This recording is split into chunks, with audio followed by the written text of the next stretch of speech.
Hello friends, welcome to exam warriors. आज है 22 अप्रैल 2020 और 22 अप्रैल 2020 से करंट अफेयर्स के जितने भी इंपॉर्टेंट क्वेश्चन बन सकते हैं सारे इस वीडियो में डिस्कस करेंगे।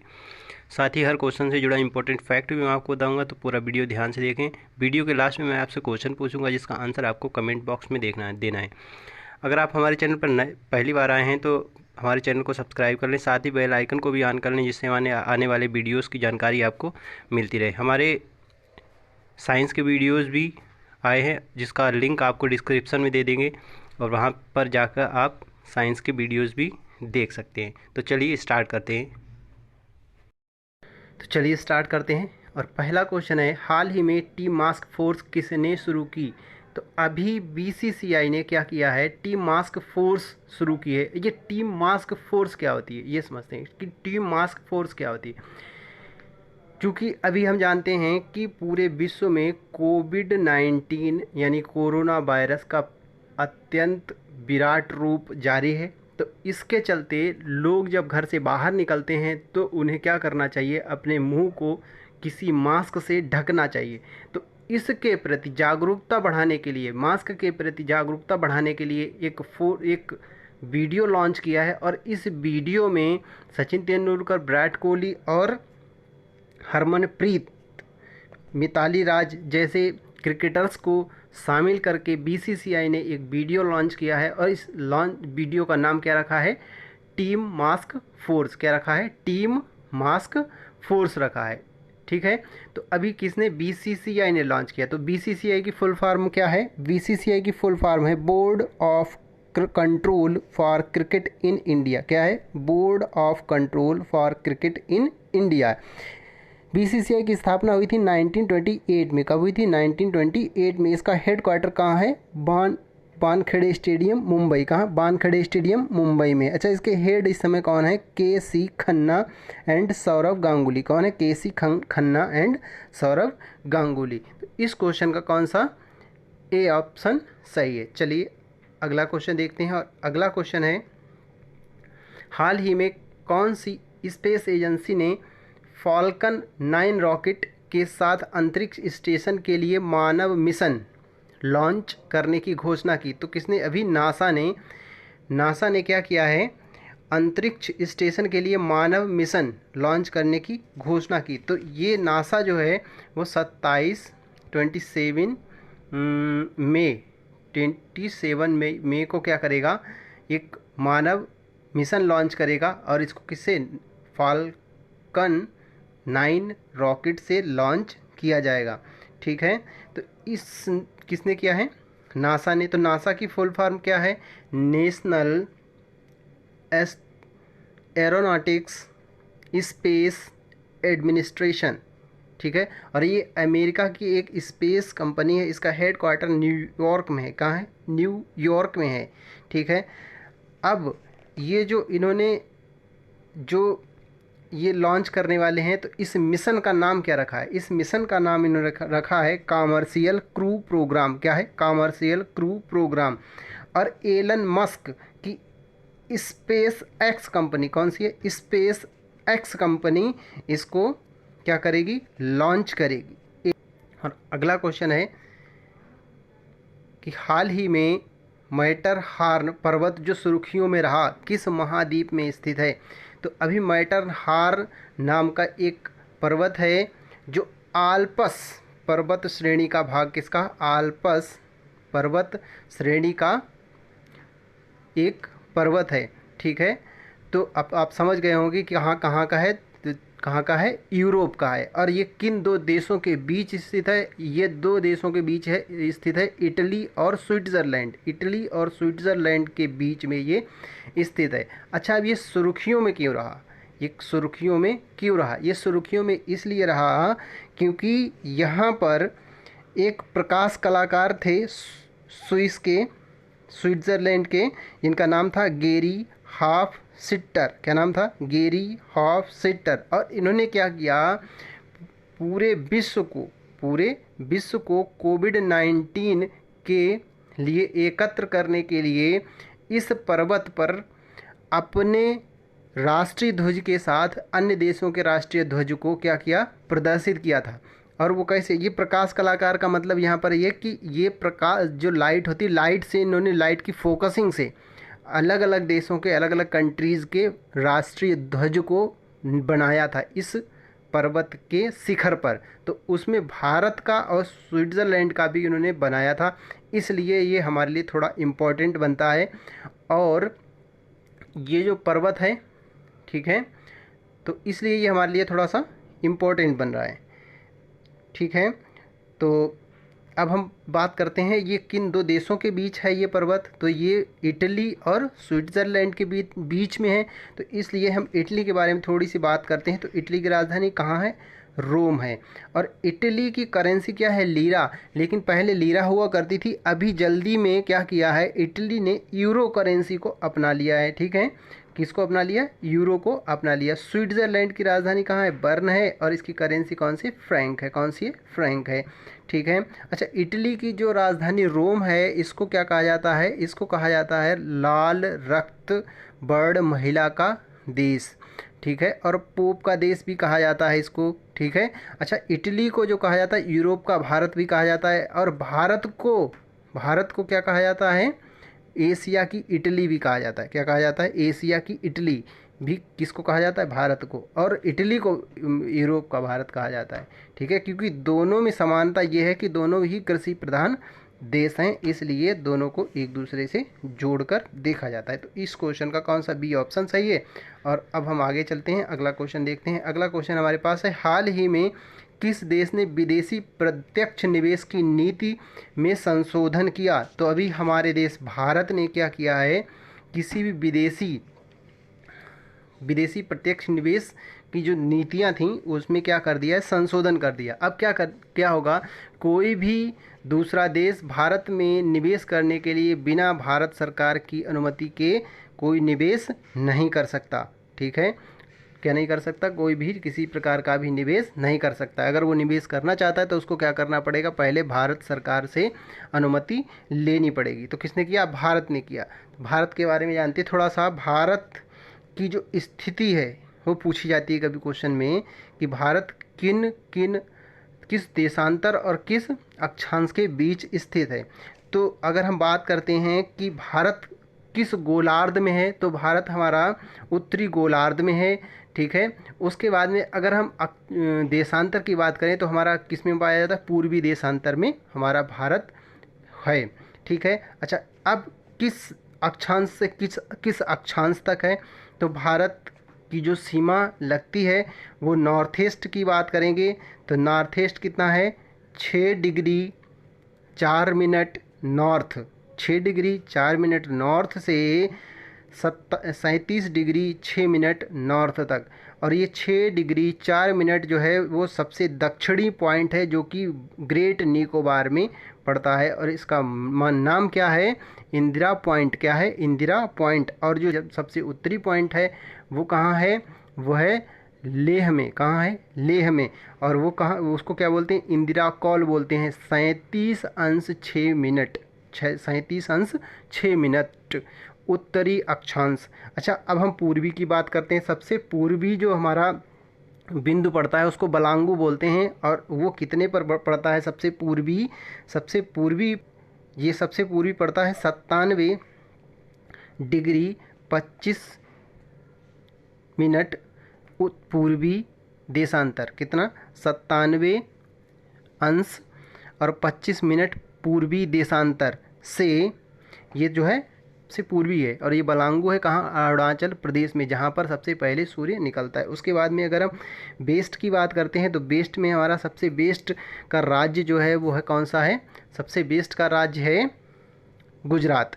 और गुजरात का में जो बिंदु सबसे पश्चिमी है वो सरक्रीक है। कौन सा है? सरक्रीक। और कितने, इसका जो पॉइंट है वो कितने देशांतर पर है? वो देशांतर है 68 अंश 7 मिनट ईस्ट। 68 अंश 7 मिनट ईस्ट पर है, ठीक है।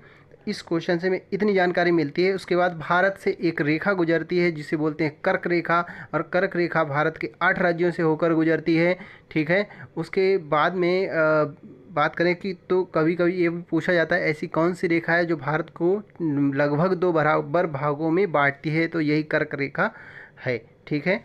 चलिए अगला क्वेश्चन देखते हैं। अगला क्वेश्चन है, हाल ही में राष्ट्रीय अमूर्त सांस्कृतिक विरासत सूची किसने जारी की? तो अभी हमारा संस्कृति मंत्रालय, किसने? संस्कृति मंत्रालय ने क्या किया? अमूर्त सांस्कृतिक विरासत सूची जारी की।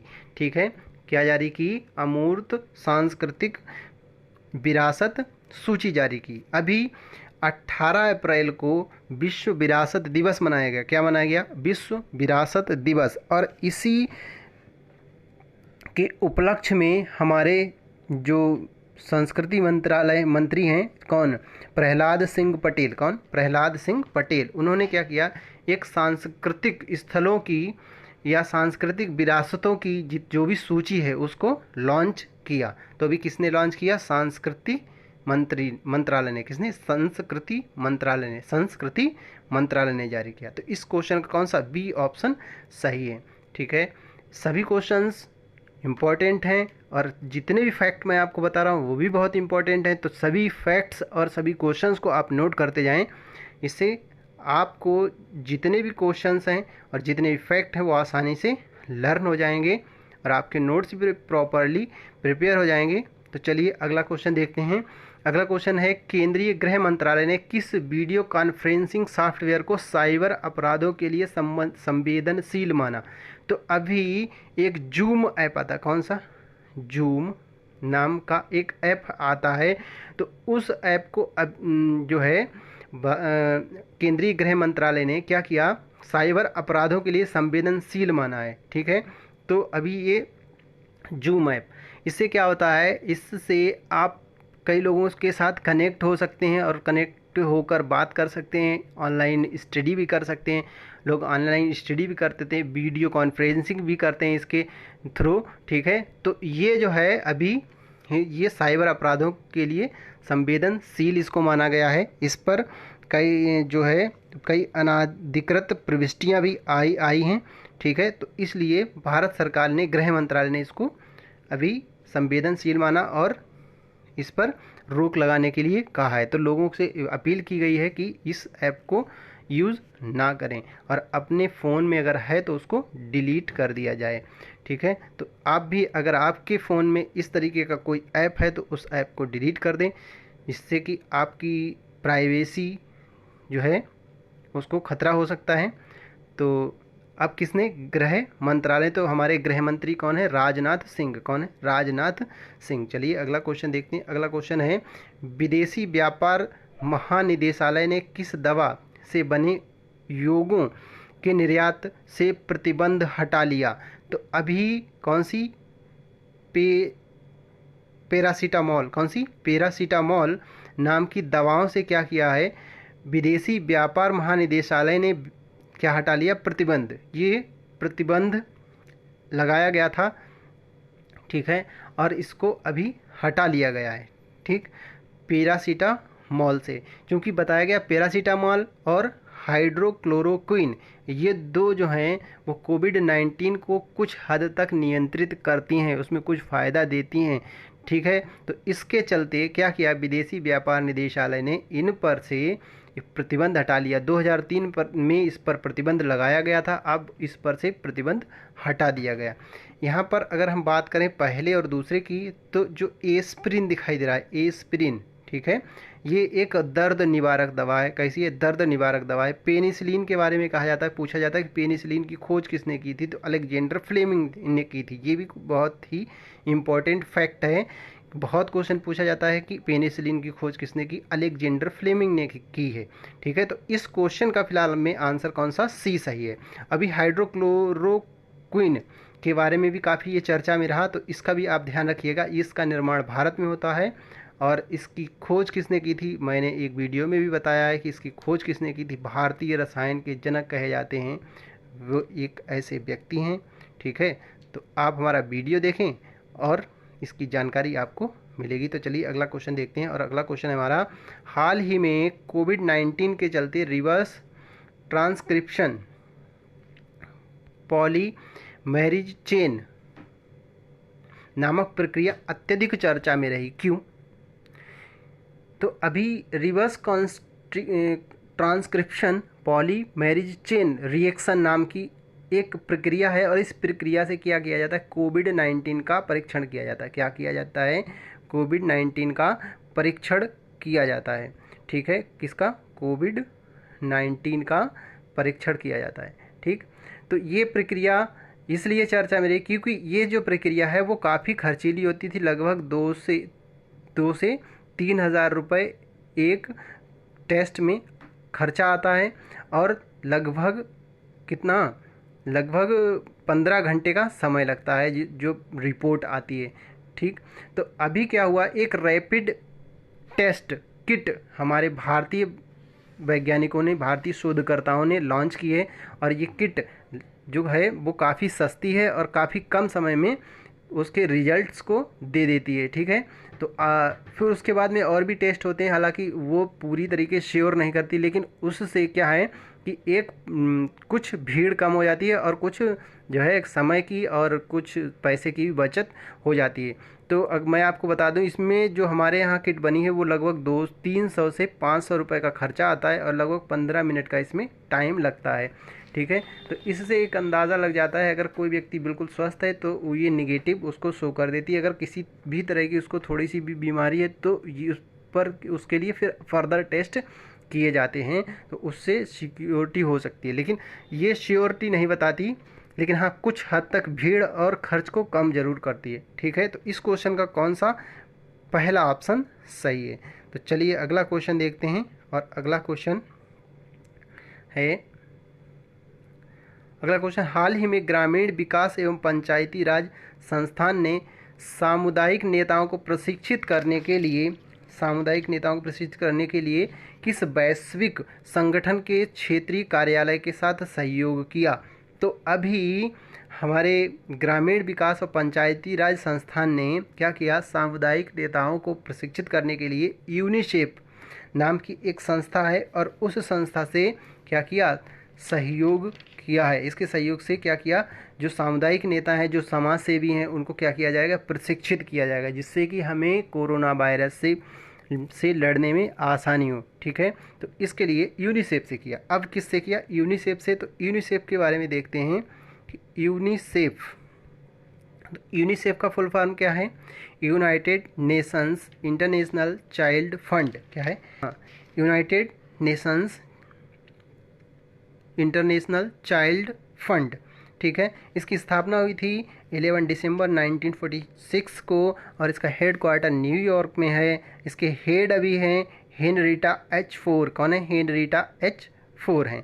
तो इस क्वेश्चन का कौन सा बी ऑप्शन सही है। तो चलिए अगला क्वेश्चन देखते हैं और अगले क्वेश्चन में है, हाल ही में यूजीन मेरिल डिच का निधन हो गया और वे कौन थे। तो अभी यूजीन मेरिल डिच एक अमेरिकी व्यक्ति थे और इनका निधन अभी 95 ईयर्स की एज में हो गया। ठीक है, और इनका निधन आज कल में ही हुआ है, तो ये बिल्कुल लेटेस्ट क्वेश्चन है।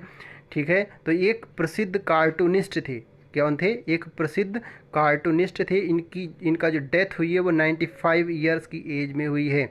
अच्छा, अब ये प्रसिद्ध यानी प्रतिष्ठित कार्टूनिस्ट थे। आपने इनके प्रतिष्ठित कार्टून भी देखे होंगे, टॉम एंड जेरी। आपने सुना है टॉम एंड जेरी, तो टॉम एंड जेरी इनका ही एक कार्टूनिस्ट प्रोग्राम हुआ करता था।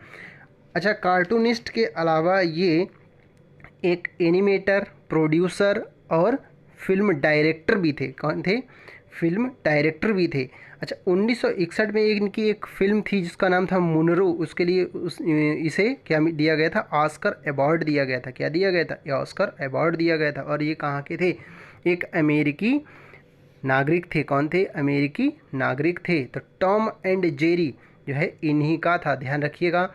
तो चलिए अब आपके लिए आज का क्वेश्चन, नेशनल गार्लिक डे कब मनाया गया। नेशनल गार्लिक डे कब मनाया गया। और गार्लिक का मतलब होता है लहसुन। क्या होता है, लहसुन। ठीक है, तो चलिए इस क्वेश्चन में 4 ऑप्शन दिए गए हैं, सही क्वेश्चन आपको कमेंट बॉक्स में लिखना है। तो चलिए अगला क्वेश्चन अब हम देखते हैं कि कल जो हमने आपको क्वेश्चन दिया था उसका आंसर क्या है। तो कल की वीडियो का जो आंसर है WWF के ब्रांड एम्बेसडर कौन बने? तो WWF के ब्रांड एम्बेसडर अभी बनाए गए थे विश्वनाथन आनंद। कल ही मैंने आपको विश्वनाथन आनंद के बारे में काफ़ी बताया था, तो विश्वनाथन आनंद को बनाया गया है। तो फ्रेंड्स, ये था आज का हमारा वीडियो, और आज का वीडियो आपको हमारा कैसा लगा कमेंट बॉक्स में ज़रूर बताएं। अगर हमारे चैनल पर आप पहली बार आए हैं और अभी तक आपने हमारे चैनल को सब्सक्राइब नहीं किया है तो हमारे चैनल को सब्सक्राइब कर लें, साथ ही बेल आइकन को दबा लें, जिससे आने वाले वीडियोस की जानकारी आपको मिलती रहे। तो thanks for watching exam warriors, always be